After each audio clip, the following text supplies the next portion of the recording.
Hi everyone, welcome back to एडलिनो। तो आज हम वेव्स का पार्ट 3 लेक्चर लेके आए हैं। इससे पहले हमने वेव्स के 2 पार्ट्स कंप्लीट कर लिए हैं और उन दो पार्ट्स में हमने वेव्स पूरा का पूरा कंप्लीट किया था और वेव्स में हमें सिर्फ डॉपलर्स इफेक्ट टॉपिक जो है ये बचा हुआ था और आज के इस लेक्चर में हम डॉपलर्स इफेक्ट पढ़ने वाले हैं, ठीक है।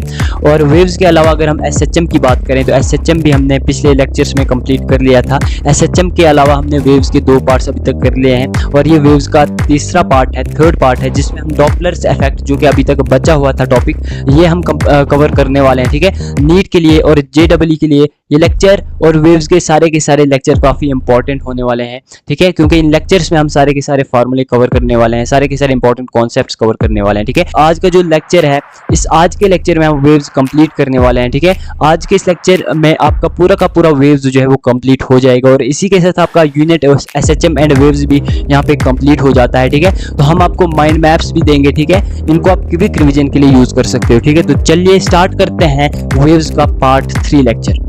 देखो, जो टॉपिक का नाम है वो है डॉपलर्स इफेक्ट। अगर हम डॉपलर्स इफेक्ट की बात करते हैं तो नीट एग्जामिनेशन में जो है या फिर जेईई में अगर हम बात करें तो सबसे इम्पोर्टेंट टॉपिक जो है हमारे वेव्स में वो एक तो डॉपलर्स इफेक्ट है, एक ऑर्गन पाइप है। ऑर्गन पाइप हमने लास्ट लेक्चर में बिल्कुल डिटेल में पढ़ाया था। ऑर्गन पाइप क्या होता है, क्लोज्ड ओपन ऑर्गन पाइप, और बीट्स के बारे में काफ़ी शानदार तरीके से मैंने लास्ट लेक्चर में समझाया था, ठीक है। और ऑर्गन पाइप, बीट्स, इनके अलावा जो इम्पोर्टेंट टॉपिक है वो है डॉपलर्स इफेक्ट। तो ये 2-3 टॉपिक्स जो हैं आपके वेव्स चैप्टर में वो काफ़ी इंपॉर्टेंट है, हर साल क्वेश्चन यहाँ से पूछा जाता है। तो इसलिए इसके लिए मैंने एक अलग सा लेक्चर बनाया डॉपलर्स इफेक्ट के लिए, ठीक है। इसको मैं बिल्कुल डिटेल में यहाँ पे पढ़ाऊंगा, ठीक है, एक एक केस इसका कराऊंगा। और एक बात का ख्याल रखना कि जो डॉपलर्स इफेक्ट के फार्मूले हैं, अगर इनके फार्मूले हम यहाँ पे पढ़ने बैठें तो इसके बहुत सारे फार्मूले हैं, लेकिन मैं इसका एक जनरल फार्मूला बताऊंगा। उसी जनरल फार्मूले से सारे के सारे डॉपलर इफेक्ट के फार्मूले डिराइव होते हैं, ठीक है।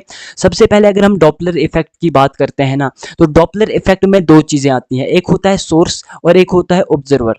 अगर हम वेव्स की बात करें, इस चैप्टर की बात करें, तो इस चैप्टर में जो सोर्स है, इस टॉपिक डॉपलर इफेक्ट में जो सोर्स है वो है सोर्स ऑफ साउंड, और जो ऑब्जर्वर है ये वो शख्स होगा जो इस साउंड को हियर करेगा, ठीक है, हियरर, यानी हियर दिस साउंड।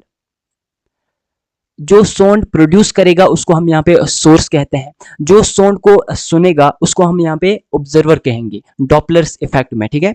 अब देखो, जो सोर्स होगा, फॉर एग्जांपल सोर्स सायरन भी हो सकता है, जहाँ से साउंड निकलती है, कोई भी चीज़ हो सकती है जहाँ से साउंड प्रोड्यूस होती है, वो सोर्स होती है।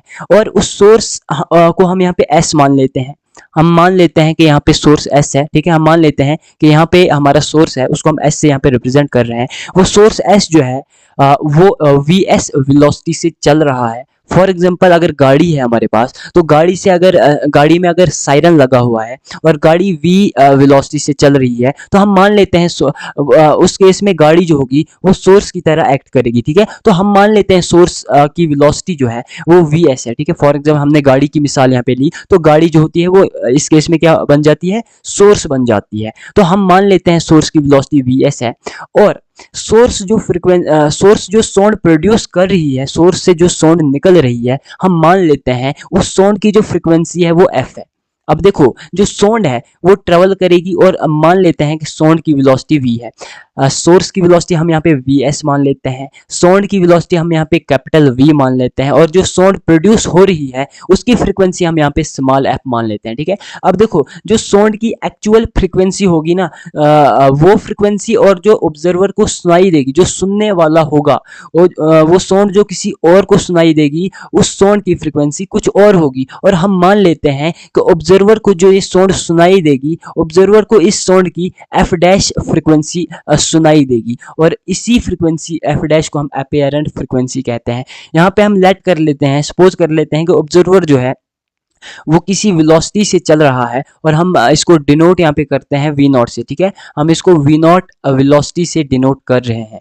जो साउंड की फ्रीक्वेंसी ऑब्जर्वर को सुनाई देगी उसी साउंड की फ्रीक्वेंसी को हम एपरेंट फ्रीक्वेंसी कहते हैं। इसको हम एफ डैश यहाँ पे एफ डैश से रिप्रेजेंट कर रहे हैं। तो जितना भी हमने डॉपलर्स इफेक्ट पढ़ना है ना, इसमें हमने सिर्फ एपरेंट फ्रीक्वेंसी की बात करनी है, ठीक है। तो एक बार फिर से रिपीट कर रहा हूँ, क्योंकि अगर आपको ये डायग्राम समझ में आ गई तो आपको पूरा का पूरा डॉपलर इफेक्ट समझ में। जनरली डॉपलर इफेक्ट में हमने क्या पढ़ना है कि एक सोर्स है, वो एक साउंड प्रोड्यूस कर रही है, उस साउंड की फ्रीक्वेंसी अगर एफ है तो जो सुनने वाला है, जो ऑब्जर्वर है, उसको अगर एफ डैश फ्रीक्वेंसी सुनाई दे रही है उस साउंड की, तो वो एफ डैश किसके बराबर होगा, ठीक है। तो relation between F and F dash यही कहलाता है डॉपलर्स इफेक्ट, ठीक है।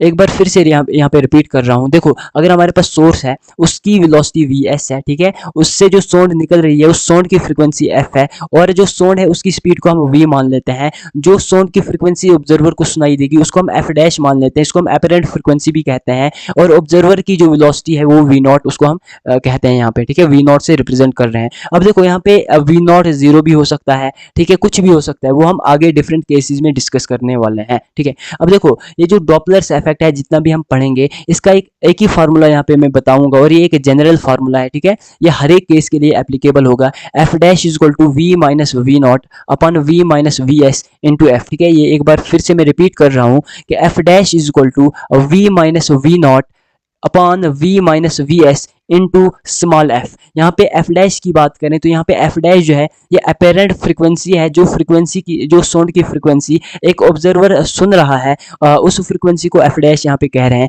और वी यहाँ पे वेलोसिटी ऑफ साउंड है, और वी नॉट यहाँ पे वेलोसिटी ऑफ ऑब्जर्वर है, और वी एस यहाँ पे वेलोसिटी ऑफ सोर्स है, और एफ यहाँ पे वो वाली फ्रीक्वेंसी है जो फ्रीक्वेंसी साउंड की है। एफ यहाँ पे साउंड की वो फ्रीक्वेंसी है जो सोर्स प्रोड्यूस कर रहा है, जो सोर्स से साउंड निकल रही है उस साउंड की जो फ्रीक्वेंसी है वो एफ है। और जो साउंड ऑब्जर्वर को सुनाई दे रही है उसकी जो फ्रीक्वेंसी है वो एफ डैश है, जिसको हम एपरेंट फ्रीक्वेंसी कहते हैं। अब यहाँ पे ख्याल रखना कि जितना भी हम डॉपलर्स इफेक्ट आगे पढ़ने वाले हैं उसमें ये जनरल फार्मूला लगेगा, ठीक है। आपने सिर्फ ये वाला फार्मूला याद रखना है। अगर आपको कोई और फार्मूला याद नहीं रहता है तो आप सिर्फ ये वाला फार्मूला याद रख लेना, पूरा का पूरा डॉपलर इफेक्ट सॉल्व हो जाएगा, ठीक है। अब यहाँ पे साइन कन्वेंशन देख लेते हैं थोड़ा सा। देखो, साइन कन्वेंशन, अगर हम सोर्स से ऑब्जर्वर की तरफ जा रहे हैं, अगर हम सोर्स से ऑब्जर्वर की तरफ जा रहे हैं तो जो वेलोसिटी का साइन होगा वो पॉजिटिव होगा, या वेलोसिटी का या किसी और का साइन, ठीक है, हम जनरली वेलोसिटी का ही लेते हैं। देखो, जब भी आप सोर्स से ऑब्जर्वर की तरफ जाते हो, सोर्स से ऑब्जर्वर की तरफ जाते हो तो हम पॉजिटिव साइन लेते हैं, ठीक है।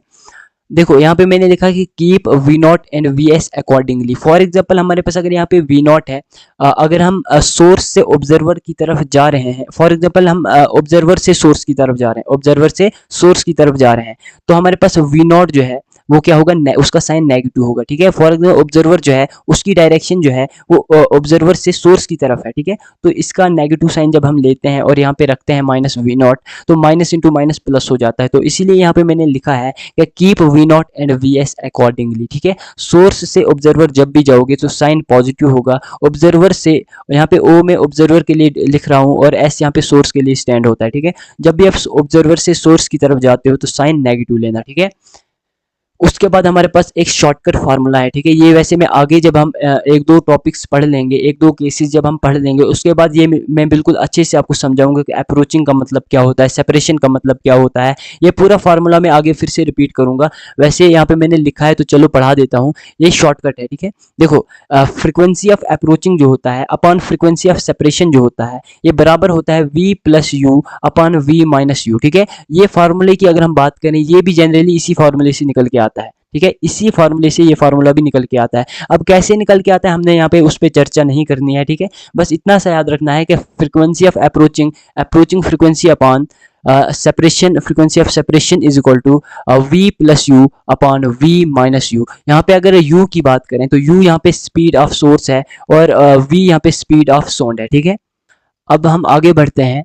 देखो, अगर हम इको की बात करते, जो हमारा नेक्स्ट टॉपिक है वो है इको। देखो, इको जो होता है ना, जैसे हम किसी पहाड़ के सामने अगर बैठते हैं, वहाँ अगर हम ज़ोर से कुछ बोलते हैं या जोर से चिल्लाते हैं, तो जो हम बोलते हैं ना वो उस पहाड़ के साथ वो साउंड जो होती है वो टकराती है और वहां से रिफ्लेक्ट होती है, और रिफ्लेक्ट होके हमें जो साउंड सुनाई देती है उसी को हम इको कहते हैं। ठीक है, वैसे ये बेसिक बातें आपको पता होंगी। ठीक है, तो हम पढ़ने अभी जा रहे हैं echo and reflection problem where source is coming toward is moving towards wall और क्लिफ। देखो, जब हमारे पास मान लो एक गाड़ी है, वो गाड़ी बहुत बड़ी बिल्डिंग की ओर जो है वो चल रही है। मान लो एक गाड़ी है, वो एक बिल्डिंग की तरफ चल रही है। ठीक है, और वो जो गाड़ी है उस गाड़ी के ऊपर एक सायरन लगा हुआ है जहां से आवाज निकल रही है। सायरन आप जानते हो ना क्या होता है, जहां से आवाज निकल रही है। तो देखो, अब इस टॉपिक को मैं बिल्कुल अच्छे से समझाता हूँ। ठीक है, ये इसमें दो केसेस आते हैं। मान लीजिए हम इसमें दो केसेस आते हैं। जो पहला केस है, पहले केस में ऑब्जर्वर जो है वो गाड़ी के बाहर है। ठीक है, गाड़ी से बाहर है और रेस्ट पे है। और दूसरे केस में ऑब्जर्वर जो है, देखो साउंड भी गाड़ी से ही निकल रही है एक टाइप से, क्योंकि सायरन तो गाड़ी पे ही लगा है। साउंड भी गाड़ी से ही निकल रही है और ऑब्जर्वर भी गाड़ी में ही बैठा है। ये दूसरा केस है। ठीक है, तो हम पढ़ क्या रहे हैं, हम रिफ्लेक्शन प्रॉब्लम्स पढ़ रहे हैं where source is moving towards wall. ठीक है, जब सोर्स जो है, सोर्स क्या है यहाँ पे, गाड़ी है, कार यहाँ पे क्या है, सोर्स है। लेकिन एक्चुअल में जब रिफ्लेक्शन होती है, रिफ्लेक्शन के बाद क्लिफ यानी कि वॉल जो होती है वो सोर्स की तरह एक्ट करती है। ठीक है, तो हमारा पहला केस जो है, फर्स्ट केस जो है, when observer and source are different bodies. जब ऑब्जर्वर और सोर्स जो होगा वो डिफरेंट अलग अलग बॉडीज होंगी। जैसे इस लाइन को समझने के लिए यहाँ पे मैं आपको बताता हूँ, एक सेकेंड। देखो, अगर हमारे पास ये कार है, यहाँ पे ये कार हमारे पास क्या है, ये सोर्स ऑफ साउंड है, ये सोर्स ऑफ साउंड है। और यहाँ पे मैंने ऑब्जर्वर बनाया है यहाँ पे। ठीक है, और ऑब्जर्वर यहाँ पे अलग है, यहाँ पे सोर्स अलग है। कहने का मतलब है सोर्स और ऑब्जर्वर अलग अलग बॉडीज हैं। ठीक है, अब देखो, अगर मैं यहाँ पे कार की बात करूँ, कार के ऊपर लगा है सायरन। ठीक है, सायरन लगा है, यहाँ सायरन से निकल रही है साउंड, और वो साउंड जो निकल रही है उसकी फ्रीक्वेंसी एफ मान लेते हैं, उसकी फ्रीक्वेंसी एफ मान लेते हैं। ये जो कार है, मान लेते हैं ये यू वेलोसिटी से चल रही है। ठीक है, यू वेलोसिटी से ये कार चल रही है। ठीक है, और इस कार के सामने एक बहुत बड़ी बिल्डिंग है या एक बहुत बड़ी दीवार है, वॉल है, क्लिफ है, कुछ भी मान लो। ठीक है, और जब ये इसके करीब जाएगी तो ये जो ऑब्जर्वर है इसको लगेगा कि साउंड जो है ये इस दीवार से आ रही है। इसी को तो हम इको कहते हैं। ठीक है, इस ऑब्जर्वर को लगेगा जो जो साउंड आ रही है वो कहाँ से आ रही है, वो सायरन से इसको नहीं लगेगा आ रही है, इसको लगेगा कि इस दीवार से साउंड आ रही है। ये फिनोमिना कैसे होते हैं, देखो, जब इस सायरन से साउंड निकलेगी ना, वो साउंड जाके इस दीवार के साथ टकराएगी, इस दीवार के साथ टकरा के वो साउंड रिफ्लेक्ट हो जाएगी, और रिफ्लेक्ट होके यहाँ से चल के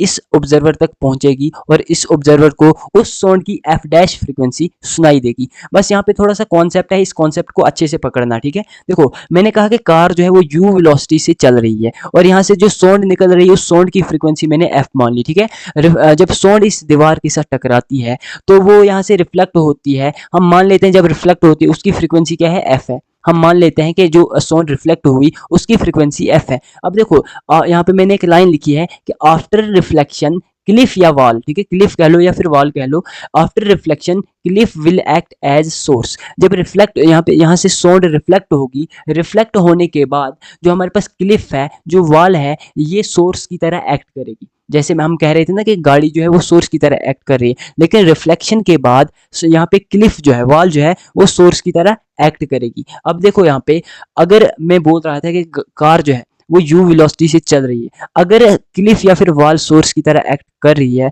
तो क्या मैं कह सकता हूँ कि यहाँ पे दीवार जो है, यहाँ पे वो जो क्लिफ है वो यू वेलोसिटी से चल रही है। एक्चुअली क्लिफ जो है वो यू वेलोसिटी से नहीं चल रही है, लेकिन हम मान लेते हैं। ठीक है, रिफ्लेक्शन के बाद हम मान लेते हैं, क्योंकि रिफ्लेक्शन के बाद क्लिफ जो है वो सोर्स की तरह एक्ट करती है, तो हम मान लेते हैं कि रिफ्लेक्शन के बाद जो हमारे पास क्लिफ है वो यू वेलोसिटी से चल रही है। देखो, एक्चुअल, अब मैं आपको अच्छे से समझाता हूँ एक्चुअल में होता क्या है। एक्चुअल में साउंड कहाँ से निकल रही है, गाड़ी के ऊपर सायरन लगा है, उधर से साउंड निकल रही है जिसकी फ्रीक्वेंसी एफ है। एक्चुअल में यू जो है वो किसकी वेलोसिटी है, कार की वेलोसिटी है। लेकिन जब हम क्वेश्चन सॉल्व करेंगे हम इस कार को भूल जाएंगे। हम क्या सोचेंगे, यहाँ पे हम सोचेंगे कि जो फ्रीक्वेंसी एफ फ्रीक्वेंसी की साउंड निकल रही है वो इस दीवार से निकल रही है, हम मान लेंगे, क्योंकि हमने क्वेश्चन सॉल्व करना है। और जो यू स्पीड है हम मान लेते हैं ये इस क्लिफ की या फिर इस वॉल की स्पीड यू है। ठीक है, इस कार को अब हम भूल जाते हैं। ठीक है, और देखो जब यहाँ से साउंड निकलेगी, ठीक है, रिफ्लेक्ट होके, तो जो ऑब्जर्वर को साउंड सुनाई देगी उस साउंड की फ्रीक्वेंसी हम एफ डैश मान लेते हैं। तो एफ डैश ही हमने यहाँ पे निकालना है, ठीक है। अगर यहाँ से एफ फ्रीक्वेंसी की साउंड यहाँ से आ रही है तो इसको एफ डैश फ्रीक्वेंसी की साउंड सुनाई दे रही है, तो एफ डैश कितना होगा यही हमने यहाँ पे निकालना है। और इस केस में याद रखना, पहले केस में, कि जो ऑब्जर्वर है वो रेस्ट पे है, उसकी वेलोसिटी 0 है, ठीक है। अब देखो हमने अब यहाँ पे एफ डैश निकालना है। एफ डैश का मैंने आपको पहले ही फार्मूला बता दिया है, ठीक है, v minus V naught upon v minus V S into F, ये मैंने आपको पहले ही बता दिया। और इसी फार्मूले से बाकी फार्मूले हम डेराइव करेंगे। अगर डायरेक्टली ये बता देता तो आपको कितने भी फार्मूले यार याद रखोगे, ठीक है। मैंने एक ही बता दिया, अब इसी से आगे दूसरे फार्मूले हम निकालेंगे, ठीक है। मैंने बताया था F dash equal to V minus V S upon we minus, मैंने बताया था F dash equal to V minus V naught upon v minus V S into F. यहाँ पे अब देखो इस केस में अगर हम देखें तो v मैंने एज इट इज लिख लिया वेलोसिटी ऑफ साउंड, ठीक है, माइनस वी नॉट हमने करना है। यहाँ पे V naught velocity of observer है, तो मैंने कहा कि ऑब्जर्वर यहाँ पे रेस्ट है, तो अगर ऑब्जर्वर जो है वो रेस्ट पे है तो ऑब्जर्वर की वेलोसिटी में 0 लिख सकता हूँ, ठीक है। तो जब हम यहाँ पे ऑब्जर्वर की वेलोसिटी 0 लिखते हैं तो ये यहाँ पे कुछ नहीं, यहाँ पे हम कुछ नहीं लिखते हैं, ठीक है, क्योंकि v माइनस 0 v के बराबरी होता है, तो यहाँ पे हम खाली v लिखते हैं, ठीक है। अपान हम क्या करते हैं, v को हमने एज इट इज इधर लिख लिया। अब देखो वेलोसिटी ऑफ सोर्स की बात करें, हमने कहा कि क्लिफ जो है वो किसकी तरह एक्ट कर रहा है, सोर्स की तरह एक्ट कर रहा है, तो वेलोसिटी ऑफ सोर्स को हमने क्या मान लिया, u मान लिया, ठीक है। तो vs की जगह हमने यहाँ पे u लिख लिया। तो इस तरीके से एफ डैश का फार्मूला अपरेंट फ्रीक्वेंसी का फार्मूला हो जाता है v upon v minus you into F. F वो फ्रीक्वेंसी है, जो फ्रीक्वेंसी जो साउंड यहाँ से निकल रही है क्लिफ से, सायरन से जो साउंड निकल रही है उसकी जो फ्रीक्वेंसी है उसको हमने एफ से यहाँ पे रिप्रेजेंट किया, ठीक है। एफ डैश यहाँ पे अपरेंट फ्रीक्वेंसी है, ठीक है। और यहाँ पे माइनस वेलोसिटी ऑफ ऑब्जर्वर क्यों नहीं लिखा मैंने, क्योंकि वेलोसिटी ऑफ ऑब्जर्वर 0 है, ऑब्जर्वर यहाँ पे रेस्ट पे है, ठीक है। आई होप यहाँ तक आपको समझ आया होगा, ठीक है। तो आपने ये भी याद रखना है, अगर हो सके तो याद कर लो, अगर याद नहीं रहता तो इस केस को अच्छे से समझो और ये फार्मूला लगा के ये निकाल लेना, ठीक है। उसके बाद नेक्स्ट हमारे पास है shortcut to find number of beats. देखो अगर ऐसा केस आपके क्वेश्चन में दिया होगा और आपसे नंबर ऑफ बीट्स पूछा होगा, हमें पता है कि बीट जो होता है वो f2 माइनस f1 होता है, ठीक है, ये तो आपको पता है। देखो बीट फ्रीक्वेंसी का डायरेक्ट फार्मूला यहाँ पे बता देता हूँ, 2 into V S V upon V square minus V S square into F, ठीक है। ये डायरेक्ट फार्मूला यहाँ पे बता देता हूँ, ठीक है। ये जबानी याद कर लेना, ये शॉर्टकट फार्मूला डिराइव करके यहाँ पे लाया हूँ फार्मूला, ये डायरेक्ट याद रखना, ठीक है। तो beat frequency is equal to 2 into V S into V upon V square minus V S square into F, ठीक है। ये जबानी याद कर लेना। इसमें ये वी एस वी एफ क्या है ये मैंने पिछली स्लाइड में बिल्कुल अच्छे से बता दिया, ठीक है। अब देखो आप जानते हो ना कि बीट जो होता है वो f2 माइनस f1 होता है। अब इस डायग्राम में अगर हम देखें तो ये जो ऑब्जर्वर है हमारे पास, ये जो ऑब्जर्वर है इसको दो टाइप की फ्रीक्वेंसीज सुनाई देंगी। मेरे ख्याल में इसको दो टाइप्स की फ्रीक्वेंसी, साउंड की दो टाइप की फ्रीक्वेंसी इसको सुनाई देगी। किसको, इस ऑब्जर्वर को। एक फ्रीक्वेंसी इसको डायरेक्टली सायरन से सुनाई देगी, ठीक है, जो सायरन से साउंड निकल रही है। एक फ्रीक्वेंसी इसको डायरेक्टली यहाँ से सुनाई देगी और एक फ्रीक्वेंसी इसको जब साउंड यहाँ क्लिफ से रिफ्लेक्ट होगी और उसकी जो फ्रीक्वेंसी होगी, एक फ्रीक्वेंसी इसको रिफ्लेक्टेड साउंड की सुनाई देगी, ठीक है। एक फ्रीक्वेंसी इस ऑब्जर्वर को सायरन की सुनाई देगी डायरेक्टली और एक फ्रीक्वेंसी इसको रिफ्लेक्ट होके जो साउंड आ रही है उसकी फ्रीक्वेंसी सुनाई देगी। तो अल्टीमेटली जो हमारा ऑब्जर्वर है वो दो फ्रीक्वेंसीज को सुन रहा है। एक फ्रीक्वेंसी को हम यहाँ पे f2 मान लेते हैं, एक को f1 मान लेते हैं, तो f2 माइनस f1 को ही हम यहाँ पे क्या कहेंगे, बीट कहेंगे, ठीक है। तो बीट कैसे बनती है, जब दो टाइप की फ्रीक्वेंसीज एक दूसरे के साथ साउंड करती है तो हमारे पास एक बीट बनती है। अगर हम यहाँ पे बीट फ्रीक्वेंसी की बात करें तो f dash reflection minus f dash directional, ठीक है। यहाँ पे f डैश रिफ्लेक्शन वो फ्रीक्वेंसी है जो रिफ्लेक्ट होने के बाद इसको सुनाई दे रही है, f डैश डायरेक्शनल वो फ्रीक्वेंसी है जो इसको डायरेक्टली सायरन से सुनाई दे रही है, ठीक है। उसके बाद देखो हमारा दूसरा, ये तो हमारा था पहला केस, ये हमारा पहला केस था, हाँ ठीक है। हमारा जो दूसरा केस है यहाँ पे मैंने इसकी डायग्राम वैसे बनाई नहीं है, ठीक है, मैंने आपको पहले ही बताया था। दूसरा केस जो है उसमें क्या है, source and observer are same object, ठीक है। देखो जो ऑब्जर्वर हमारा है, मान लीजिए वो एक ड्राइवर है, ठीक है। अब देखो सोर्स हमारे पास कार, अब इसको यहाँ पे मैं समझा ही देता हूँ। देखो अगर आप यहाँ पे आपके पास एक वॉल है, ठीक है, इसको हम वॉल यहाँ पे कहते हैं या क्लिफ कह लो, कुछ भी कह लो। यहाँ पे आपके पास गाड़ी है, ठीक है, यहाँ पे आपके पास गाड़ी है। इस गाड़ी के ऊपर एक सायरन लगा हुआ है, एक सायरन लगा हुआ है और इस गाड़ी के अंदर बैठा है एक ड्राइवर, इसके अंदर बैठा है एक ड्राइवर। इसी ड्राइवर को हम क्या मान लेते हैं, ऑब्जर्वर मान लेते हैं, ठीक है, क्योंकि इसी ने साउंड सुननी है, ठीक है। उसके बाद इस कार को हम सोर्स मान लेते हैं, ठीक है, इसको हम सोर्स मान लेते हैं, ठीक है। अब देखो यहाँ पे देखो जो हमारा पहला केस था उसमें ऑब्जर्वर एक अलग बॉडी थी और सोर्स यानी कि कार एक अलग बॉडी थी। इस केस में हमने क्या देखना है, इस केस में क्या करना है कि जो कार है जो कि एक सोर्स है, ठीक है, जो हमारे पास सोर्स है दैट इज कार, वो भी एक ही बॉडी है और जो हमारे पास ऑब्जर्वर है वो भी इसी कार के अंदर सोर्स के अंदर ही बैठा हुआ है। कहने का मतलब है कि सोर्स और ऑब्जर्वर एक ही बॉडी में बैठे हुए हैं, यानी सोर्स और ऑब्जर्वर जहाँ से साउंड निकल रही है यानी कि सायरन, वो भी गाड़ी के ऊपर है और ऑब्जर्वर जो है वो भी कार के अंदर ही है। कहने का इसका हमने एक ही मतलब निकालना है कि सोर्स और ऑब्जर्वर एक ही बॉडी है, ठीक है। अब देखो अगर कार यहाँ से u वेलोसिटी से चल रही है और यहाँ से f फ्रीक्वेंसी की साउंड निकल रही है, तो जब ये साउंड इसके साथ टकराएगी तो यहाँ से ये रिफ्लेक्ट होकर f फ्रीक्वेंसी की साउंड क्या होगी, रिफ्लेक्ट होगी। हम यहाँ पे मान लेते हैं क्योंकि इस टाइप का जब भी क्वेश्चन आएगा जहाँ पे रिफ्लेक्शन वाला केस होगा, वहाँ आपने मानना है कि जो सोर्स है, सोर्स यहाँ पे गाड़ी है, तो हमने मानना है कि जो वॉल है या क्लिफ है रिफ्लेक्शन के बाद वही सोर्स की तरह एक्ट करेगी। अगर ये सोर्स की तरह एक्ट करेगी तो हमने मान लेना है, सपोज करना है कि इस वॉल की स्पीड जो होगी, वेलोसिटी जो होगी वो स्मॉल u के बराबर होगी, ठीक है। एक बार फिर से रिपीट कर रहा हूँ कि हमारे पास सोर्स जो है वो कार है, ठीक है, वहां से उस पर सायरन लगा हुआ है, वहां से f फ्रिक्वेंसी की साउंड निकल रही है। कार के अंदर एक ऑब्जर्वर बैठा हुआ है, ठीक है, कार के अंदर एक ऑब्जर्वर बैठा हुआ है, ठीक है, जो साउंड सुन रहा है, ठीक है, और ये कार v वेलोसिटी से चल रही है। जो ही यहाँ से साउंड निकलेगी वो इस वॉल के साथ टकरा के रिफ्लेक्ट हो जाएगी, ठीक है, रिफ्लेक्ट हो जाएगी और इस ऑब्जर्वर जो कि गाड़ी के अंदर बैठा है उसको जो साउंड सुनाई देगी उसको हम f डैश मान लेते हैं, उसको हम f डैश मान लेते हैं, ठीक है। अब देखो यहाँ अगर ऑब्जर्वर की बात करें, वो गाड़ी के अंदर बैठा है तो ऑब्जर्वर की वेलोसिटी क्या होगी, जो गाड़ी की वेलोसिटी होगी। कहने का मतलब है कि ऑब्जर्वर की वेलोसिटी भी यहाँ पे u के बराबर होगी, ठीक है। बस यहाँ पे थोड़ा सा ख्याल रखना, अब हमने वॉल को क्या बताया, यहाँ पे सोर्स बताया और यहाँ पे ऑब्जर्वर गाड़ी के अंदर बैठा है, ठीक है। मैंने कहा था अब यहाँ पे सोर्स की बात करें, अब हमने यहाँ पे गाड़ी को सोर्स नहीं बताना है, ठीक है, गाड़ी को यहाँ पे सोर्स नहीं समझना है क्योंकि रिफ्लेक्शन के बाद हम वॉल को ही सोर्स मान लेते हैं। अब यहाँ पे ध्यान से देखना, अगर यहाँ पे ऑब्जर्वर की वेलोसिटी को मैं u कहता हूँ क्योंकि गाड़ी में बैठा है ऑब्जर्वर और गाड़ी की वेलोसिटी u है, तो मैं मान लेता हूँ कि यहाँ पे ऑब्वियस बात है कि ऑब्जर्वर की वेलोसिटी भी u ही होगी। अब यहाँ पे साइन कन्वेंशन देखना है, ठीक है, यहाँ पे देखना है कि माइनस u होगा कि प्लस u होगा, ठीक है। देखो गाड़ी जो है, सोर्स ऑब्जर्वर जो है वो यहाँ की ओर चल रहा है, ठीक है, वो कहाँ की ओर चल रहा है, वॉल यानी कि सोर्स की ओर चल रहा है।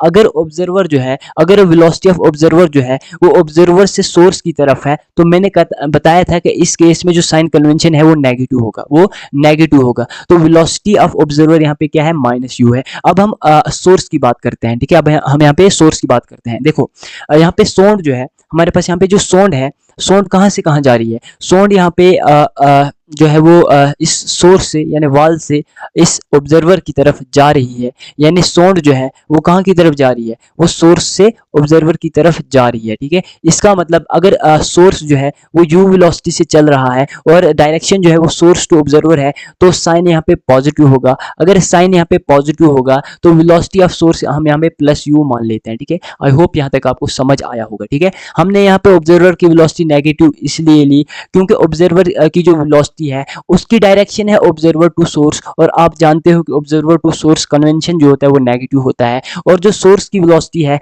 वो कहाँ से कहाँ की तरफ है, वो है सोर्स से ऑब्जर्वर की तरफ। और हम जानते हैं कि सोर्स से ऑब्जर्वर की तरफ जो होता है कन्वेंशन वो पॉजिटिव होता है, इसलिए यहाँ पे वेलोसिटी ऑफ सोर्स जो है वो हमने यहाँ पे प्लस u लिया। और u क्यों लिया, क्योंकि रिफ्लेक्शन के बाद वॉल जो है वो सोर्स की तरह एक्ट करती है, इसलिए यहाँ पे मैंने कार की वेलोसिटी जो है वो सोर्स की वेलोसिटी मान ली। सोर्स की वेलोसिटी कहने का मतलब वॉल की वेलोसिटी। आई होप आपको यहाँ तक समझ आया होगा, बिल्कुल डिटेल में, बिल्कुल शानदार तरीके से ये डायग्राम, ये कॉन्सेप्ट, ये सेकंड केस भी मैंने आपको समझाया, ठीक है। अब हम यहाँ पे फार्मूला देखते हैं, ठीक है। देखो मैंने आपको बताया velocity of observer minus u है, ये कैसे है मैंने बिल्कुल डिटेल में बताया, बार बार नहीं बताऊंगा। और वेलोसिटी ऑफ सोर्स मैंने आपको बताया प्लस u है, ठीक है। जनरल फार्मूला बार बार यही यूज करेंगे, जनरल फार्मूला ही बार बार हम यूज करेंगे, ठीक है। एफ डैश जो है अपरेंट फ्रीक्वेंसी, जो कौन सुनेगा, ऑब्जर्वर सुनेगा, ठीक है। और ऑब्जर्वर इस केस में कौन है, मैंने बिल्कुल डिटेल में बताया। अब भी अगर आपको समझ नहीं आया होगा इसको रिपीट करके देखना, ठीक है। यहाँ पे ऑब्जर्वर कौन है, ड्राइवर है, क्योंकि हमने ड्राइवर को ही यहाँ पे ऑब्जर्वर माना था क्योंकि ऑब्जर्वर गाड़ी के अंदर ही था, ठीक है। अब देखो, अब ऑब्जर्वर ड्राइवर भी हो सकता है, पैसेंजर भी हो सकता है, मैं ड्राइवर ही सपोज कर लेता हूँ। अब जो अपेरेंट फ्रीक्वेंसी एफ डैश का फार्मूला है वो हम जानते हैं v minus V naught upon we minus V S into F के बराबर होता है। ये तो जनरल फार्मूला है। अब देखो v नॉट जो है वो वेलोसिटी ऑफ ऑब्जर्वर है, हमने यहाँ पे velocity of observer minus you रखना है, ठीक है, माइनस यू रखना है वेलोसिटी ऑफ ऑब्जर्वर। तो जब हम यहाँ पे माइनस यू जो है वो वेलोसिटी ऑफ ऑब्जर्वर रखते हैं, ठीक है, तो माइनस इंटू माइनस प्लस होता है, तो ये v प्लस यू होता है, इसलिए यहाँ पे मैंने v प्लस यू लिखा, ठीक है। अब हम अगर यहाँ पे वेलोसिटी ऑफ सोर्स की बात करते हैं, मैंने यहाँ पे वेलोसिटी ऑफ सोर्स जो है वो प्लस यू लिखा है। अगर velocity of source plus you है तो जब हम इस फार्मूले में velocity of source plus you रखते हैं तो प्लस इंटू माइनस माइनस ही होता है, तो v माइनस यू ये होता है, ठीक है, ये v माइनस यू निकल के आता है, ठीक है। तो यहाँ पे मैंने v माइनस यू ही लिखा है, ठीक है। जब आप यहाँ पे v नॉट की वैल्यू डालते हो माइनस यू और vs की वैल्यू डालते हो प्लस यू, तो हमारे पास जो फ्रीक्वेंसी अपरेंट फ्रीक्वेंसी का फार्मूला निकल के आता है वो होता है v plus U upon v minus you into F, ठीक है। तो ये फार्मूला भी अगर आप चाहो तो याद रख सकते हो, वैसे इस जनरल फार्मूला को ही याद रखना, इससे ही ये निकल आएगा, ठीक है। उसके बाद नेक्स्ट है हमारे पास apparent frequency increases, एक पॉइंट है, apparent frequency f dash increases when source and observer move towards each other and vice versa। देखो, जब सोर्स और ऑब्जर्वर जो है वो एक दूसरे की तरफ मूव करते हैं, जैसे कि पहले ये सेम जो यहाँ पे लाइन लिखी हुई है ये पहले केस में हुआ, ठीक है। देखो यहाँ पे ऑब्जर्वर, हमारे पास ये गाड़ी के अंदर ऑब्जर्वर बैठा हुआ है, ठीक है, ये सोर्स की तरफ मूव कर रहा है और सोर्स कहाँ की तरफ मूव कर रहा है, यहाँ की तरफ मूव कर रहा है। एक्चुअली में ये वाल जो है ये मूव नहीं कर रही है, लेकिन हमने क्वेश्चन सॉल्व करने के लिए सपोज करना है, ठीक है। तो जब ये यू वेलोसिटी से ऑब्जर्वर की तरफ मूव करेगी और ऑब्जर्वर इसकी तरफ मूव करेगा तो अपरेंट फ्रीक्वेंसी बढ़ेगी, और इस फार्मूले से साफ साफ दिख रहा है कि अपरेंट फ्रीक्वेंसी बढ़ रही है, क्योंकि यहाँ पे न्यूमरेटर में पॉजिटिव ज़्यादा है और डिनोमिनेटर में नेगेटिव हो रहा है, माइनस हो रहा है। तो इसका मतलब अगर न्यूमरेटर ज़्यादा है तो इसका मतलब एफ डैश अपरेंट फ्रीक्वेंसी भी इंक्रीज हो रही है, ठीक है। उसके बाद यही यहाँ पे भी लिखा है कि apparent frequency increases when source and observer moves towards each other. जब सोर्स और ऑब्जर्वर एक दूसरे की तरफ मूव करते हैं तो apparent frequency F dash increase होती है, एंड वाइस वर्सा, और एक दूसरे से जब दूर चले जाते हैं तो अपरेंट फ्रीक्वेंसी डिक्रीज होती है, ठीक है। अब यहाँ पे जो मैंने आपको पीछे फार्मूला बताया था इसको थोड़ा सा यहाँ पे समझाता हूँ, ठीक है। मैंने आपको बताया था कि आगे हम ये पढ़ने वाले हैं, तो इस डायग्राम के थ्रू इसको हम समझते हैं। देखो, अगर हमारे पास कोई ट्रेन है, मान लेते हैं ट्रेन है और यहाँ पे ऑब्जर्वर बैठा हुआ है, ठीक है, ऑब्जर्वर ट्रेन का वेट कर रहा है, मान लेते हैं, ठीक है, जरूरी नहीं है कि ट्रेन ही होगी, कुछ भी हो सकता है, सोर्स ऑफ साउंड होना चाहिए, ठीक है। मान लेते हैं हमारे पास सोर्स है यहाँ पे, इसको ट्रेन भी आप मान सकते हो। अगर ये u वेलोसिटी से चल रहा है, ऑब्जर्वर की तरफ चल रहा है, क्योंकि हमने देखना है कि जो साउंड सुन रहा है उसको हम ऑब्जर्वर कहेंगे। ऑब्जर्वर की तरफ अगर सोर्स मूव कर रहा है विद वेलोसिटी u, तो हम कहेंगे कि ये अप्रोचिंग वाला केस है, ठीक है। हम कहेंगे कि जो सोर्स है वो अप्रोच कर रहा है टुवर्ड्स ऑब्जर्वर, ठीक है, तो इसको हम अप्रोचिंग कहते हैं। अगर सोर्स जो है वो u वेलोसिटी से ऑब्जर्वर की तरफ बढ़ रहा है और जब यहाँ पहुंचेगा ये, जब सोर्स इस ऑब्जर्वर के पास पहुंचेगा और उसके बाद ये इससे आगे, इससे दूर निकलेगा, इस केस में अप्रोचिंग वाले केस में सोर्स जो है वो ऑब्जर्वर के पास आ रहा है, ठीक है, पास आ रहा है, ठीक है, इसके करीब आ रहा है। सेपरेशन के केस में सोर्स जो है वो ऑब्जर्वर से दूर भागेगा, ठीक है। अब देखो यहाँ पे सेपरेशन के केस में मैंने क्या लिखा है, यहाँ पे सोर्स बनाया हुआ है, ये u वेलोसिटी से दूर भाग रहा है, उधर की तरफ भाग रहा है, ठीक है, लेफ्ट की तरफ भाग रहा है, कहाँ से, ऑब्जर्वर से दूर भाग रहा है, ठीक है, तो इसको हम सेपरेशन कहते हैं। और यहीं पे जब ये u वेलोसिटी से चल रहा होता है, यहाँ से जो साउंड निकलती है वो साउंड की जो फ्रीक्वेंसी होती है उसको हम फ्रीक्वेंसी ऑफ अप्रोचिंग कहते हैं, जो फ्रीक्वेंसी इसको सुनाई देती है, ठीक है। अब सेपरेशन की अगर बात करें, जब ये सोर्स जो है, मान लेते हैं ट्रेन है, जब ये ऑब्जर्वर से दूर चली जाती है ये सोर्स, तो इस टाइम पे जो फ्रीक्वेंसी सुनाई देती है ऑब्जर्वर को उसको हम फ्रीक्वेंसी ऑफ सेपरेशन कहते हैं। यहाँ पे ख्याल रखना v जो इस फार्मूले में है ये स्पीड ऑफ साउंड है, ठीक है, और पूरे टॉपिक में हमने जहाँ भी v यूज किया वो स्पीड ऑफ साउंड के बराबर ही होता है, ठीक है। u यहाँ पे क्या है, इस सोर्स की स्पीड, ठीक है, यहाँ पे डायग्राम में बिल्कुल अच्छे से बताया, u यहाँ पे क्या है, स्पीड ऑफ सोर्स है, v यहाँ पे स्पीड ऑफ साउंड है, ठीक है। अब देखो, ये मैंने आपको 2-3 बार पीछे बता दिया कि frequency of approaching upon frequency of separation is equal to v plus U upon v minus U, ठीक है। उसके बाद हमारे पास नेक्स्ट टॉपिक है source and observer are moving in a direction making an, वैसे ये कोई पढ़ाता नहीं है, फिर भी क्या पता एग्जाम में कभी पूछा जाए, ठीक है। इसमें क्या होता है कि जो सोर्स होती है और ऑब्जर्वर होता है, सोर्स और ऑब्जर्वर को जो है वो एक लाइन ज्वाइन करती है, जैसे यहाँ पे सोर्स है, यहाँ पे ऑब्जर्वर है, ठीक है, इन दोनों को एक लाइन ज्वाइन करती है, ठीक है, ये वाली लाइन, ठीक है। इस लाइन के अबाउट मान लीजिए ये जो लाइन ऑब्जर्वर और सोर्स को ज्वाइन कर रही है, यहाँ पे क्या होता है कि जो सोर्स होता है वो इस लाइन के साथ वो जो सोर्स है वो किसी डायरेक्शन में चलती है, और इस लाइन के साथ, किस लाइन के साथ, जो लाइन सोर्स और ऑब्जर्वर को ज्वाइन कर रही है, इस लाइन के साथ थीटा 2 एंगल बना रही है। और अगर ऑब्जर्वर की बात करें, ऑब्जर्वर की किसी डायरेक्शन में चलती है, यानी किसी ऐसी डायरेक्शन में चलती है, किसी भी डायरेक्शन में चलती है, और इस लाइन के साथ, कौन सी लाइन, जो लाइन ऑब्जर्वर और सोर्स को ज्वाइन कर रही है, उस लाइन के साथ थीटा 1 एंगल बना रही है। और याद रखना, सोर्स से ऑब्जर्वर हमेशा पॉजिटिव डायरेक्शन मानी जाएगी, ठीक है। यहाँ पे आपने सिर्फ इतना सा समझना है कि एक लाइन है सोर्स और ऑब्जर्वर को जो ज्वाइन करती है, उस लाइन के साथ जो वेलोसिटी ऑफ सोर्स है वो थीटा 2 एंगल बना रही है, velocity of observer theta 1 angle बना रही है। इस केस में जो एपरेंट फ्रीक्वेंसी एफ डैश होता है, एपरेंट फ्रीक्वेंसी एफ डैश इस केस में जो होता है वो होता है v minus V naught cos theta 1 upon v minus V S cos theta 2, ठीक है। यहाँ पे हमने कौन सा कंपोनेंट लेना है, हॉरिजेंटल कंपोनेंट लेना है, क्योंकि v नॉट का हॉरिजेंटल कंपोनेंट ये वाला होता है, that is v not cos theta 1, और vs का हॉरिजेंटल कंपोनेंट ये वाला होता है, that is vs cos theta 2, ठीक है। तो इस तरीके से ये फार्मूला निकल के आता है, f dash equal to v minus V naught cos theta 1 upon v minus V S cos theta 2 into f, ठीक है। f कौन सी फ्रीक्वेंसी है, जो फ्रीक्वेंसी सोर्स से डायरेक्टली निकल रही है, ठीक है। तो ये हमारा ये वाला केस हो गया, ठीक है।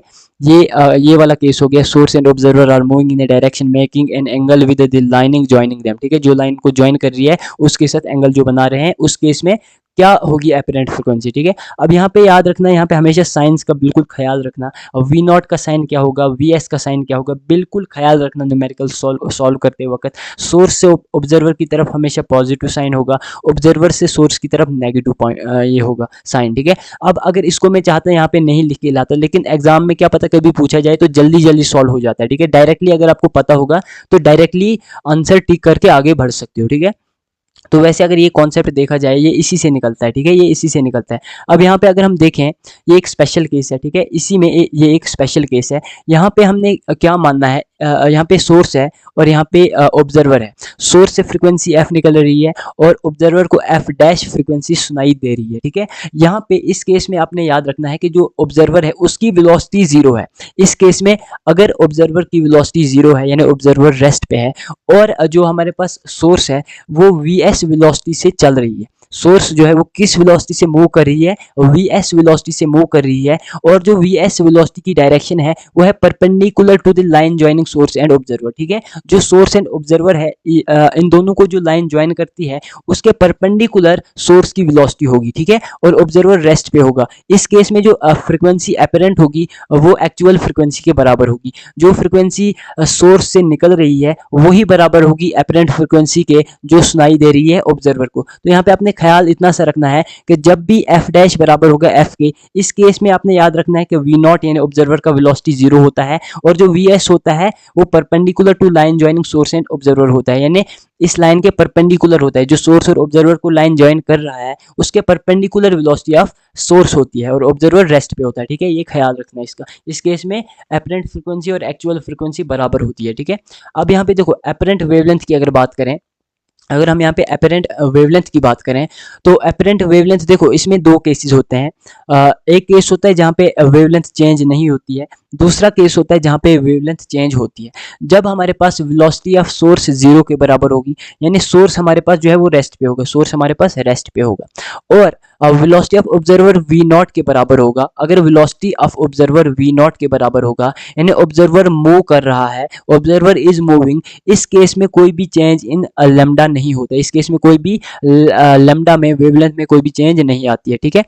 आपने याद रखना है, जब भी सोर्स रेस्ट पे होता है और ऑब्जर्वर मूव कर रहा होता है, उस केस में वेवलेंथ जो होती है वो सेम रहती है, चेंज नहीं होती है, ठीक है। दूसरा केस हमारे पास है जब हमारे पास सोर्स मूव कर रहा होता है, यानी वेलोसिटी ऑफ सोर्स किसके बराबर होगी, वीएस के बराबर होगी। When velocity of source is equal to V S, यानी सोर्स जो है वो मूव कर रहा है, सोर्स इज मूविंग, और वी नॉट यानी वेलोसिटी ऑफ ऑब्जर्वर 0 के बराबर है। कहने का मतलब है वेलोसिटी ऑफ ऑब्जर्वर अगर 0 के बराबर है तो ऑब्जर्वर किस पे है, रेस्ट पे है, ठीक है। तो इस केस में लैम्डा चेंज होगा, इस केस में वेवलेंथ चेंज होगी, ठीक है।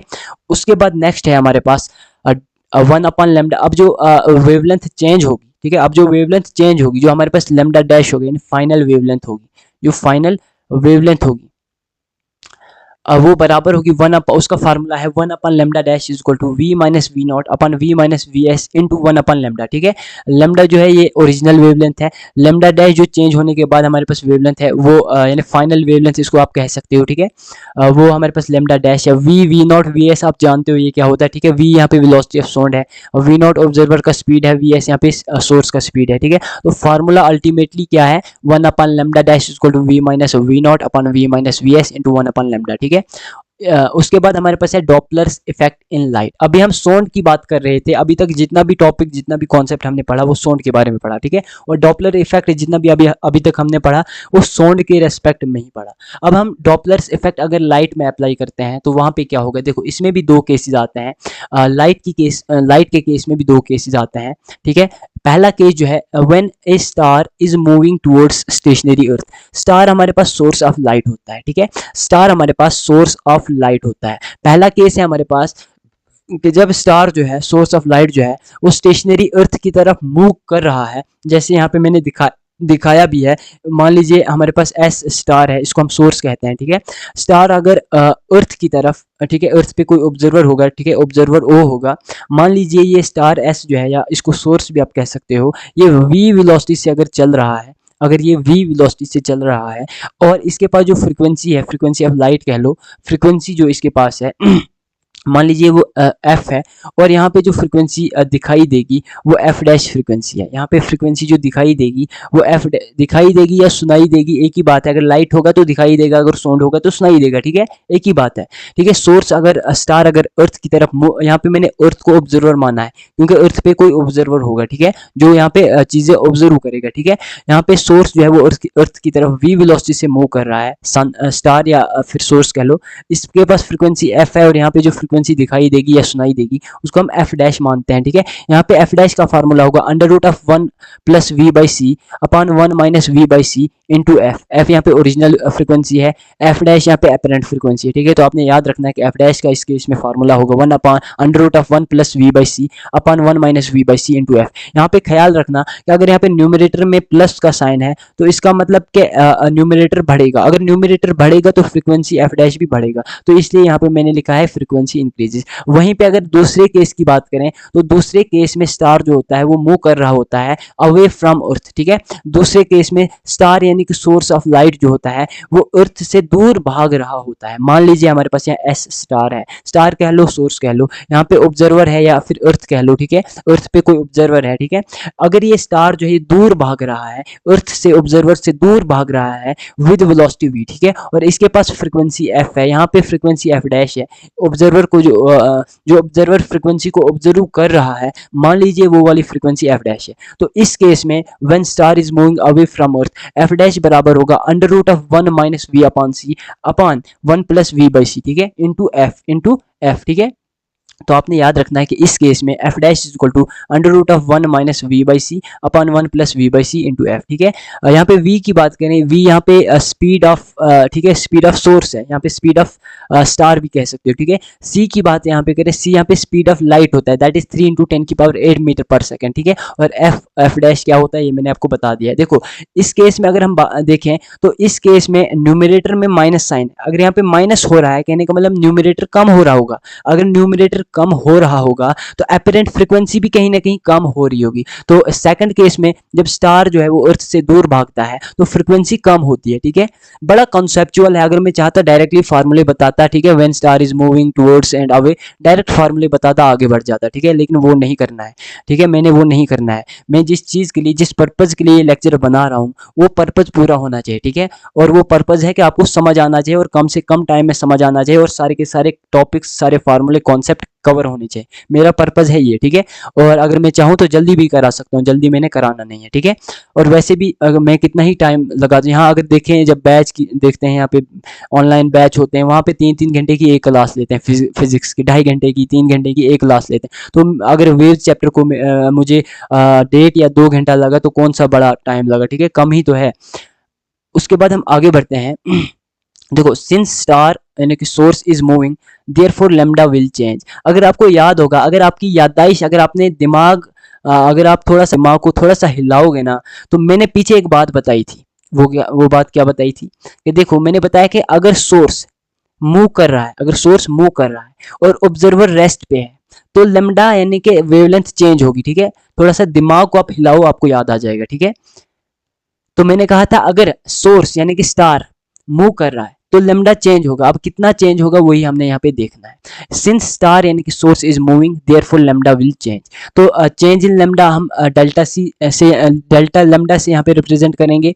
That is equal to V upon C into lambda. ठीक है, तो change in lambda, change in wavelength को मैं यहाँ पे डेल्टा लेमडा से रिप्रेजेंट कर रहा हूँ and delta lambda is equal to V upon C into lambda. ठीक है, डेल्टा लेमडा यहाँ पे चेंज इन वेवलेंथ है, वी यहाँ पे वेलोसिटी ऑफ स्टार है, वेलोसिटी ऑफ सोर्स कह लो, वेलोसिटी ऑफ स्टार कह लो, एक ही बात है, और सी यहाँ पे स्पीड ऑफ लाइट है। ठीक है, और लेमडा यहाँ पे ओरिजिनल वेवलेंथ है। ठीक है, उसके बाद हमारे पास नेक्स्ट एंड लास्ट टॉपिक है इस चैप्टर का। वैसे ये टॉपिक कोई पढ़ाता नहीं है, ठीक है, लेकिन फिर भी क्या पता कभी पूछा जाए, तो इसलिए यहाँ पे मैं लिख के लाया। ठीक है, red shift and blue shift, red shift and blue shift. Blue shift को आप वायलेट शिफ्ट भी कह सकते हो। इसमें हमारे पास दो केसेस होते हैं। जब स्टार जो होता है वो मूव करता है टुवर्ड्स अर्थ, जब स्टार जो होता है वो अर्थ की तरफ मूव करता है, तो उस केस में वायलेट शिफ्ट होता है। वो कैसे होता है, देखो, स्टार जब मूव करता है टुवर्ड्स अर्थ फ्रीक्वेंसी बढ़ती है। जब भी स्टार अर्थ की तरफ मूव करता है तो F dash apparent frequency increase होती है। और कैसे इंक्रीज होती है पीछे मैंने बिल्कुल अच्छे से फार्मूले के जरिए बताया। ठीक है, और अगर फ्रीक्वेंसी बढ़ेगी तो लेमडा घटेगा। ठीक है, क्योंकि इनवर्सली प्रोपोर्शनल होते हैं, तो लेमडा डैश डिक्रीजेस। ठीक है, F dash increases, lambda dash decreases when star is moving towards अर्थ। ठीक है, जब ये केस होगा तो इस केस में वायलेट शिफ्ट होगा। ठीक है, अब देखो मैंने कहा कि लेमडा यानी लेमडा डैश यानी कि वेवलेंथ डिक्रीज होगी। अगर डिक्रीज होगी तो कितनी डिक्रीज होगी, डेल्टा लेमडा डिक्रीज होगी। जो चेंज आया होगा उतना ही डिक्रीज होगा ना, और चेंज कितना आएगा वो मैंने पीछे बता दिया। तो लेमडा डैश डिक्रीज होगा, अगर डिक्रीज होगा तो यहाँ ओरिजिनल वेवलेंथ में से माइनस करना है, और कितना करना है, डेल्टा लेमडा करना है, जो मैंने पीछे बता दिया। ठीक है, तो lambda dash is equal to lambda minus delta lambda. Lambda dash यहाँ पे फाइनल वेवलेंथ है, लेमडा यहाँ पे ओरिजिनल वेवलेंथ है, और डेल्टा लेमडा यहाँ पे चेंज इन वेवलेंथ है। और ये चेंज इन वेवलेंथ इंक्रीज भी हो सकती है, डिक्रीज भी हो सकती है। यहाँ पे डिक्रीज हुई है इसलिए यहाँ पे मैंने माइनस किया। ठीक है, तो याद रखना जब भी स्टार इज मूविंग टुवर्ड्स अर्थ उस केस में वायलेट शिफ्ट होता है या फिर ब्लू शिफ्ट होता है। दूसरा केस है हमारे पास जब स्टार जो होता है वो मूव करता है अवे फ्रॉम अर्थ। जब स्टार जो होता है वो अर्थ से दूर भागता है, जब सोर्स ऑफ लाइट यानी स्टार जो होता है मूव करता है अवे फ्रॉम अर्थ, उस केस में एपरेंट फ्रीक्वेंसी एफ डैश जो होता है वो डिक्रीज होता है, कम होता है। अगर एफ डैश कम होगा तो लेमडा डैश इंक्रीज होगा, लेमडा डैश क्या होगा, इंक्रीज होगा। ठीक है, क्योंकि इनवर्सली प्रोपोर्शनल होते हैं एक दूसरे के। तो एपरेंट फ्रीक्वेंसी डिक्रीज हो रही है तो एपरेंट वेवलेंथ इंक्रीज होगा। अगर एपरेंट फ्रीक्वेंसी इंक्रीज होगा तो इस केस में रेड शिफ्ट होगा। इस केस में क्या होगा, रेड शिफ्ट होगा। याद रखना इस केस में क्या होगा, रेड शिफ्ट होगा। ठीक है, अब मैंने कहा कि लेमडा डैश इंक्रीज होगा। अगर लेमडा डैश इंक्रीज होगा तो इसका फार्मूला निकल के आएगा, lambda dash is equal to lambda plus delta lambda. Lambda dash यहाँ पे फाइनल वेवलेंथ है, लेमडा यहाँ पे ओरिजिनल वेवलेंथ है, और डेल्टा लेमडा यहाँ पे चेंज इन वेवलेंथ है। क्योंकि लेमडा जो है वेवलेंथ जो है वो बढ़ रही है, इसलिए यहाँ पे मैंने प्लस का साइन लगाया जो रिप्रेजेंट कर रहा है कि ओरिजिनल वेवलेंथ में जो है वो इंक्रीज हो रहा है। ठीक है, बढ़ रहा है, वेवलेंथ जो है वो बढ़ रही है। ठीक है, और इस केस में जो शिफ्ट होता है उसको हम रेड शिफ्ट कहते हैं। ठीक है, अब यहाँ पे मैं एक ट्रिक बताता हूँ रेड शिफ्ट और वायलेट शिफ्ट को याद रखने का। ठीक है, देखो वैसे तो इसमें जितना कॉन्सेप्ट था, जितने पॉइंट्स थे वो मैंने सारे के सारे बता लिए। अब मैं क्योंकि ये आपको कन्फ्यूजन भी इसकी कन्फ्यूजन भी इसमें आपको बहुत सारी कन्फ्यूजन्स होंगी कि जब स्टार टुवर्ड्स अर्थ होता है वहाँ वायलेट होता है, रेड होता है, यहाँ पे कन्फ्यूजन होगी। तो याद रखने के लिए एक ट्रिक है, वो है लाल खतरा, वो है लाल खतरा। अब देखो लाल की बात करें तो लाल का मतलब होता है रेड, लाल का मतलब होता है रेड। खतरा का मतलब देखो जब आग, जो आग होती है ये एक ट्रिक है, ये कोई लॉजिक या फिर कोई कॉन्सेप्ट नहीं है, बल्कि ये एक ट्रिक है। ठीक है, जो आग होती है ना, आग जो होती है वो लाल कलर की होती है, तो आग से दूर भागना चाहिए। हम जानते हैं ना कि आग जो होती है वो लाल कलर की होती है, रेड कलर की होती है, तो आग से दूर भागना चाहिए क्योंकि आग से खतरा है। ये एक ट्रिक मान लो। ठीक है, आग से हमें दूर रहना चाहिए, दूर रहना चाहिए या दूर भागना चाहिए, क्योंकि आग से हमें खतरा है जलने का। ठीक है, तो यही ट्रिक यहाँ पे यूज करनी है। ठीक है, लाल का मतलब है रेड, और खतरा का मतलब है कि आग से खतरा है, लाल कलर से खतरा है, इसलिए हमें दूर भागना चाहिए। ठीक है, तो दूर भागने का मतलब यहाँ पे है कि मूविंग अवे। ठीक है, मूविंग अवे, तो जब भी स्टार मूविंग अवे होगा तो उस केस में रेड शिफ्ट होगी। ठीक है, आपको समझ आ गया होगा। एक बार फिर से बोल रहा हूँ कि लाल खतरे का मतलब, लाल का मतलब यहाँ पे रेड है, और खतरा का मतलब यहाँ पे है कि अगर रेड कलर है, अगर लाल आग है तो उससे दूर भागना चाहिए, और और इसी में यहाँ पे मूविंग अवे का कॉन्सेप्ट आता है। तो जब भी स्टार मूविंग अवे होता है वहाँ पे लाल होता है, यानी कि रेड शिफ्ट होता है, ठीक है। तो वैसे ये कोई कॉन्सेप्ट नहीं है, अगर आपके पास आपको याद रहता है तो ये ट्रिक याद रखने की, इस ट्रिक को देखने की कोई भी जरूरत नहीं है। वैसे भी अगर आपको याद नहीं रहता है, इस ट्रिक को आप यूज कर सकते हो, ठीक है। तो जितना भी वेव्स था यहाँ पे पूरा का पूरा वेव्स चैप्टर कंप्लीट हो जाता है, ठीक है। अगर हम वेव्स की बात करें, ठीक है, हम जनरली एसएचएम एंड वेव्स की बात करते हैं, ठीक है, एसएचएम, क्योंकि ये एक पूरा यूनिट है आपकी फिजिक्स के अंदर क्लास 11th में, ठीक है। एसएचएम एंड वेव्स की अगर हम बात करें तो एसएचएम हमने एक लेक्चर में कंप्लीट किया था, वेव्स हमने 3 लेक्चर्स में कंप्लीट किया, 3 लेक्चर्स में कंप्लीट किया। और ये जो लेक्चर है ये इन 3 लेक्चर्स में से तीसरा लेक्चर था, ठीक है। ये लेक्चर तीसरा लेक्चर है और इस लेक्चर में आपका पूरा का पूरा वेव्स जो है वो कंप्लीट हो गया। अब मैं आपसे एक ही बात कहता हूँ, ठीक है, एक ही बात कहना चाहता हूँ, वो है कि आपने अब न्यूमेरिकल सॉल्व करने, जितने हो सकेंगे उतने न्यूमेरिकल सॉल्व कर लो, ठीक है। अब देखो एसएचएम एंड वेव्स हमने पूरा कंप्लीट किया। अगर आपने पिछले लेक्चर नहीं देखे हैं तो पहले जाकर वो लेक्चर देख लो, ठीक है, उसके बाद ये लेक्चर अच्छे से समझना, ठीक है। तो अगर आपको माइंड मैप्स चाहिए, माइंड मैप्स जो हमने बनाए हैं, माइंड मैप्स कह लो या फिर फार्मूला शीट्स कह लो, एक ही बात है, ठीक है, दोनों एक ही बात है, ठीक है। कोई माइंड मैप्स कहता है, कोई फार्मूला शीट कहता है, एक ही बात। ये मैंने अपने हाथ से बनाए हैं, ठीक है, हैंड रिटन है। और इनमें जो खासियत है वो ये है कि मैंने 1 से 2 या 2 से 3 या 3 से 4 पेजेस पे पूरा का पूरा चैप्टर कंपाइल किया हुआ है, ठीक है, पूरा का पूरा चैप्टर कंपाइल किया हुआ है। और मैं यहाँ पे एक फोटो भी डाल दूंगा साइड में और दिखाऊंगा कि ये कैसे दिखने में कैसे हैं, ठीक है। एक पेज पे मैंने पूरा का पूरा बहुत सारे पॉइंट्स, बहुत सारे फार्मूलाज कवर किए हैं एक सिंगल पेज पे, और इसलिए मैं कहता हूँ कि मैंने बहुत कम पेजेस पे पूरा चैप्टर कवर किया हुआ है, पूरा चैप्टर कंपाइल किया हुआ है, ठीक है। और मैंने कोशिश की है कि minimum number of possible pages पे पूरा चैप्टर कवर करने की कोशिश की है, ठीक है। अगर आपको माइंड मैप्स चाहिए या फिर फार्मूला शीट्स चाहिए तो आप हमारे व्हाट्सएप नंबर पे कांटेक्ट कर सकते हैं। याद रखना सिर्फ व्हाट्सएप पे कांटेक्ट करना, ठीक है। और हमारा व्हाट्सएप नंबर जो है एडलिनो का व्हाट्सएप नंबर, यानी कि हमारा व्हाट्सएप नंबर इस वीडियो की डिस्क्रिप्शन में दिया हुआ है। और अगर हम शॉर्ट नोट्स की बात करें, शॉर्ट नोट्स यानी ये जो वीडियो लेक्चर है, ये जो वीडियो लेक्चर है, अगर आपको इसके नोट्स चाहिए जो आप अभी तक देख रहे थे, ठीक है, जो मैं समझा रहा था अभी तक, ठीक है, जो बने हुए थे बिल्कुल, यानी जो इस वीडियो लेक्चर की पीपीटी है, अगर आपको वो चाहिए, उनको मैं यहाँ पे सिंपल से शॉर्ट नोट्स कहता हूँ, पीपीटी को यहाँ पे मैंने शॉर्ट नोट्स कहा है, ठीक है। अगर आपको ये शॉर्ट नोट्स चाहिए तो ये आपको बिल्कुल फ्री ऑफ कॉस्ट मिलेंगे, ठीक है। आप हमारे व्हाट्सएप नंबर पे कांटेक्ट कर सकते हैं। व्हाट्सएप नंबर हमारा डिस्क्रिप्शन में दिया हुआ है, इस वीडियो की डिस्क्रिप्शन में दिया हुआ है। तो थैंक यू सो मच, आपने हमारा लेक्चर देखा, आपका बहुत बहुत शुक्रिया। अगर आपको लेक्चर अच्छा लगा होगा तो वीडियो को लाइक करके हमारे चैनल को जरूर सब्सक्राइब कर लेना। मिलता है फिर एक नए लेक्चर में, एक नए टॉपिक, एक नए चैप्टर के साथ। तब तक के लिए ऑल द बेस्ट।